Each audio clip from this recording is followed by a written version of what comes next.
Good bad ugly படம் பார்த்த எல்லாருக்குமே தெரியும். ஏகே மும்பையோட ஒரு ஸ்மால் டைம் கேங்ஸ்டர். அவர் ஒரு கொரியன் கேங்ஸ்டரை காப்பாற்றுறாரு.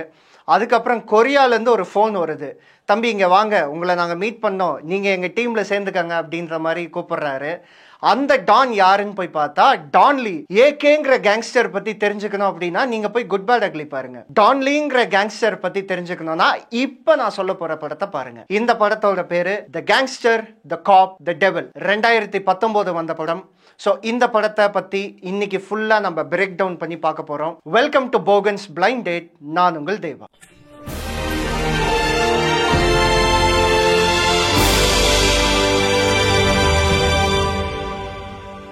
இப்போ நான் இந்த படத்தோட ஒன்லைன் சொல்கிறேன், நீங்களே முடிவு பண்ணிக்கோங்க, நீங்கள் கேங்ஸ்டராக இருக்கணுமா இல்லை காப்பாக இருக்கணுமா அப்படின்ட்டு.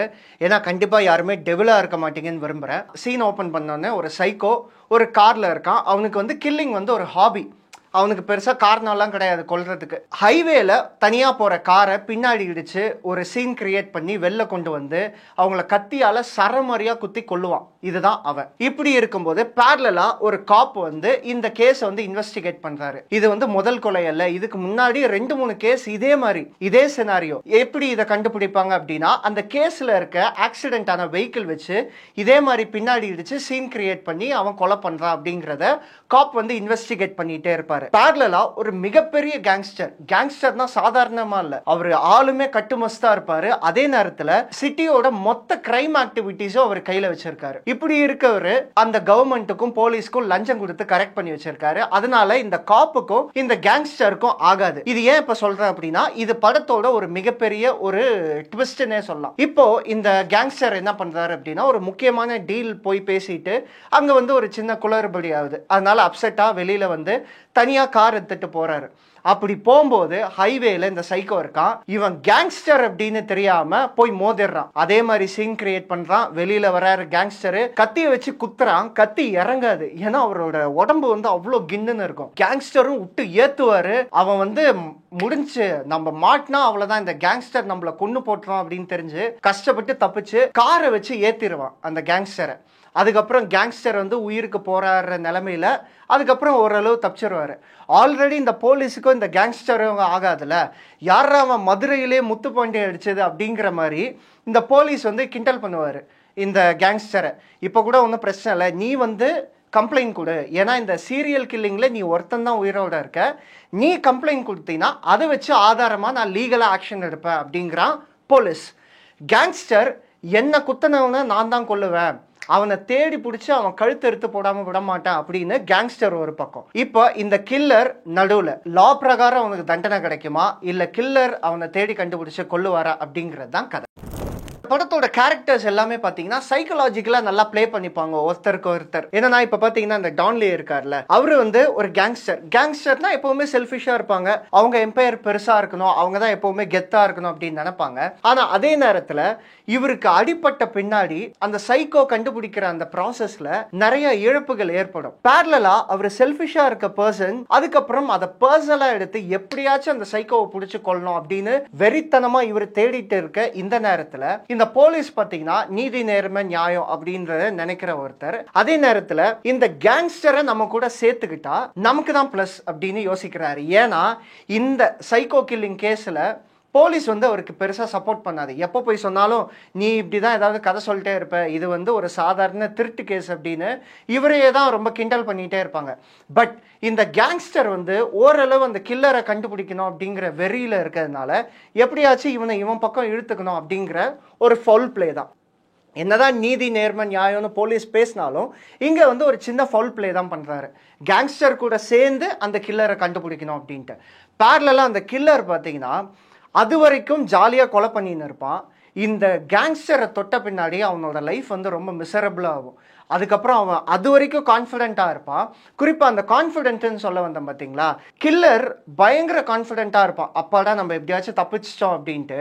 அந்த கில்லரோட கான்ஃபிடென்ஸை உடைக்கிறதுக்காக இந்த கேங்ஸ்டர் ஒரு செம்ம வேலை பண்ணுவார். கேங்ஸ்டருக்கு ஒரு பகை இருக்கும், அதே நேரத்தில் இந்த கில்லரோட கான்ஃபிடென்ஸை உடைச்சி வெளியில் கொண்டு வரணும் அப்படிங்கிற ஒரு விஷயம் இருக்கும். அவர் கையில் ஒரு சின்ன ஆதாரம் மாதிரி இருக்கும்.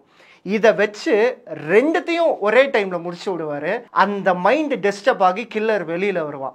ஸோ இந்த அளவு நிறைய இன்டெலிஜென்ட்டான பிளே எல்லாம் இருக்கும் இந்த கேங்ஸ்டர் காப் டெவில் படத்துல. இவங்க விஷுவல் அண்ட் சினிமாட்டோகிராஃபி, குறிப்பாக அந்த லைட் செட்டிங்ஸ் எல்லாமே சூப்பராக யூஸ் பண்ணியிருப்பாங்க. இந்த படத்தோட விஷுவல் அண்ட் அதே மாதிரி இந்த ரெயின் எஃபெக்ட்ஸை வந்து சூப்பராக யூஸ் பண்ணியிருப்பாங்க. உதாரணமாக ஒரு சீன் சொல்கிறேன். அதாவது இப்போ அந்த கேங்ஸ்டர் வந்து ஒரு மிகப்பெரிய கேங்ஸ்டர் இல்லையா, இவரை விட பெரிய பெரிய ஆளுங்களெல்லாம் டீல் பண்ணவர். சாதாரண ஒரு சைக்கோ, அவன் கத்தியில் குத்துனா எப்படி வந்து அந்த கேங்ஸ்டருக்கு அடிப்படும், அவர் ஏன் கிரம்பிள் ஆகுறாரு அப்படின்னு ஒரு கேள்வி வரக்கூடாதுன்றதுக்காக தான் அந்த இடத்துல மழையை வந்து சூப்பராக யூஸ் பண்ணியிருப்பாங்க. ஆல்ரெடி கேங்ஸ்டர் வந்து லைட்டாக போதையில் இருப்பார், இதில் மழை வேற. இப்படி ரெண்டு விதமாகவும் அவர் டிஸ்டர்பாக இருக்கும்போது தான் அந்த கில்லர் வந்து அட்டாக் பண்ணுவான். ஸோ அந்த மாதிரி அந்த ரெயினை வந்து சூப்பராக யூஸ் பண்ணியிருக்கிறது எனக்கு ரொம்ப ஆச்சரியமாக இருந்தது. ஸோ ஒரு எலமெண்ட்டை எப்படி யூஸ் பண்ணணும் அப்படிங்கிறத, சும்மா ரெயின் சீக்வன்ஸில் ஃபைட் வேணும் அப்படிங்கிறது இல்லாமல் அந்த ரெயினை ஒரு ப்ராப்பராக அந்த சீனோட பிளெண்ட் பண்ணும்போது நமக்கு பார்க்கறதுக்கு ரொம்ப அழகாக இருக்குது. அதே மாதிரி இந்த படம் வந்து இப்படி தான் இருக்குமா அப்படின்னா எஸ், இந்த படம் வந்து ரொம்ப டார்க்காக என்கேஜிங்காக இருக்கும். ஸோ அடுத்து என்ன அப்படிங்கிற ஒரு ஃபாஸ்ட் பேஸான ஸ்க்ரீன் பிளே இருக்கிறதுனால எடிட்டருக்கு ஒரு மிகப்பெரிய பாராட்டு நம்ம சொல்லியே ஆகணும். ஏன்னா இந்த மாதிரி படங்கள் வரும்போது இது எங்கே கொஞ்சம் ஸ்லோ பேஸாக போனால் நமக்கு கொஞ்சம் இன்ட்ரெஸ்ட் வந்து டவுன் ஆகிடும். பட் எடிட்டர் அதை சூப்பராக புரிஞ்சுக்கிட்டு அடுத்தடுத்து அப்படின்னு அந்த ஒரு ரஷ் இருக்கிறதுனால தான் இந்த படம் நம்ம பார்க்கும்போது நமக்கு அட்ரலின் வந்து பயங்கரமாக பம்ப் ஆகும். நம்ம பார்க்கும்போது அடுத்து என்ன அப்படிங்கிற ஒரு எக்ஸைட்மெண்ட் வந்து நமக்கு நிறையவே இருக்கும். இவ்வளவு டெக்னிக்கல் ஆஸ்பெக்ட்ஸ் வந்து ஒன்று சேர்றதுனால தான் இந்த படத்தில் ஏகப்பட்ட ஹைலைட்டான சீன்ஸ் இருக்குது. இந்த படத்தில் வந்து இந்த சேசிங் சீன் ஒன்று இருக்கும். பேரலா கேங்ஸ்டர் அண்ட் காப் ரெண்டு பேருமே அந்த சைக்கோ கில்லர் வந்து ஒரு இடத்துல மாட்டிப்பான். அந்த சேசிங் சீனை வந்து சூப்பராக கேப்சர் பண்ணியிருப்பாங்க. அந்த சீன் ஆகட்டும், அதுவும் குறிப்பாக கிளைமேக்ஸில் வர்ற அந்த ஜெயில் சீக்வன்ஸ் இருக்குல்ல, இந்த ஜெயில் சீக்வன்ஸை இவ்வளவு அழகாக கம்போஸ் பண்ணியிருக்கிறது அப்படிங்கிறத நமக்கு பார்க்கும்போது பயங்கர கூஸ்பம்ஸாக இருக்கும்.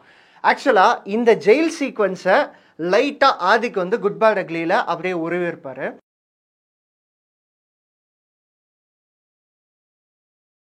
ஸோ இந்த ஜெயில் சீக்வன்ஸை கம்போஸ் பண்ண விதமாகட்டும், அந்த ஸ்லோ மோஷன் ஆகட்டும், டான்லியோட அந்த எக்ஸ்ட்ராடினரியான அந்த கரிஸ்மேட்டிக் வில்லனிசம் ஸ்மைல் ஆகட்டும், இப்படி அந்த சீனை அப்படி அவ்வளோ அழகாக கம்போஸ் பண்ணியிருப்பாங்க.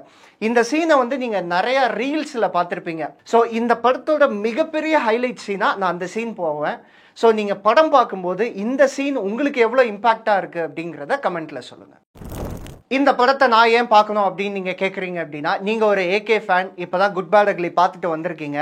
எனக்கு அதில் ரெஃபர் பண்ண டான்லாம் யாருன்னு எனக்கு தெரியல அப்படின்னா, இதுதான் ஃபஸ்ட்டு டான் நான் சொல்கிறது. டான்லியோட one of the best gangster movie அப்படின்னு நான் இதை சொல்லுவேன். அதே மாதிரி நீங்கள் வந்து ஒரு சைக்கலாஜிக்கல் க்ரைம் ஆக்ஷன் மூவி பார்க்கணும், அடுத்து என்ன அப்படிங்கிற ஒரு அட்ரலின் பம்ப் இருக்கணும், அடுத்து என்ன நடக்கும் அப்படிங்கிற ஒரு எக்ஸைட்மெண்ட் இருக்கணும் அப்படின்னா கண்டிப்பாக இந்த படம் பாருங்கள். உங்களுக்கு ஒரு சீன், ஒரு ஃப்ரேம் கூட எப்படா அடுத்த ஃப்ரேம் போகும், எப்படா அடுத்த சீன் போகும் அப்படிங்கிற ஒரு தாட்டே வராது. ஏன்னா அவ்வளோ ஃபாஸ்ட் பேஸாக இருக்கும் இந்த படம். அதே மாதிரி இந்த படத்தை நான் எங்கே பார்க்கணும் அப்படின்னு நீங்கள் கேட்குறீங்க அப்படின்னா, அமேசான் ப்ரைமில் இருக்குது, தமிழ் டப்பிங்கோட இருக்குது. So you can check with Amazon prime and கமெண்ட்டில் சொல்லுங்கள் படம் பார்த்த எக்ஸ்பீரியன்ஸ் எப்படி இருக்குது, குறிப்பாக டான்லியோட ஆக்டிங் எப்படி இருக்குது அப்படின்னு சொல்லுங்கள். அதே மாதிரி நீங்கள் ஒரு டான்லி ஃபேன், ஆல்ரெடி நான் ஒரு டான்லி ஃபேன் அப்படின்னா டான்லியோட வேறு படங்கள் என்னென்ன அப்படிங்கிறத கமெண்ட்டில் சொல்லுங்கள். நம்ம சப்ஸ்கிரைபர்ஸும் தெரிஞ்சுப்பாங்க. ஸோ இந்த வீடியோ உங்களுக்கு பிடிச்சிருக்கும் அப்படின்னு நம்புகிறேன். பிடிச்சிருந்தால் லைக் பண்ணுங்கள், உங்கள் ஃப்ரெண்ட்ஸ், ஃபேமிலி, குறிப்பாக cinema lovers, Korean cinema lovers எல்லாருக்குமே வந்து ஷேர் பண்ணுங்கள். வீடியோவில் கமெண்ட் பண்ணுங்கள் உங்களோட வியூ என்ன இந்த படத்தில் அப்படிங்கிறது. அதே மாதிரி சினிமா போகன் சேனலை வந்து சப்ஸ்கிரைப் பண்ணுங்கள். வேறு ஒரு நல்ல வீடியோ, ஒரு நல்ல கண்டென்ட்டோட உங்களை வந்து சந்திக்கிறேன். Until then it's bye from Deva.